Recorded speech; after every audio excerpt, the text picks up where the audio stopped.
শীতের ছাদ বাগান এবং গরমের ছাদ বাগানের মধ্যে বিস্তর ফারাক রয়েছে। শীতের ছাদ বাগানে একবার ওষুধ দিলে, একবার খাবার দিলেই যথেষ্ট এক মাসে, কিন্তু গরমের সময় খাবারের চাহিদা অনেকটাই বেড়ে যায়, সাথে পোকামাকড়ের উপদ্রবটাও কিন্তু হয়। এক মাসে দুবার অন্তত খাবার দিতেই হবে। আমরা যেহেতু জৈবতে বাগান করি, তাই জৈব খাবারই ব্যবহার করি।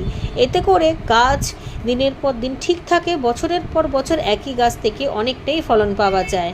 কেমিক্যালে হয়তো একবারেতেই অনেক বেশি ফলনটা হয়, কিন্তু গাছের আয়ু দিন দিন কমে যায়। গাছের চেহারাটা তো খারাপ হয়েই যায়, সাথে মাটির গুণাগুণও নষ্ট হয়ে যায়। আমরা যারা ছাদ বাগানিরা আছে তাদের ধৈর্য প্রচুর, আর এই ধৈর্যের কারণেই আমাদের ছাদ বাগানটা আরও সবুজে সবুজে ভরে যাচ্ছে।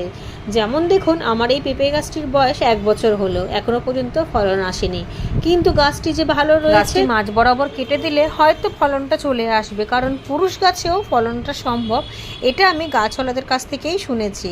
কিন্তু ওই যে ধৈর্য করে রেখে দিয়েছি, যদিও এসে যায় ফলনটা, তাহলে কাটার কোনো প্রয়োজন নেই। কাটতে যে মন চায় না, সবুজকে এত ভালোবাসি সেটা বলার নয়।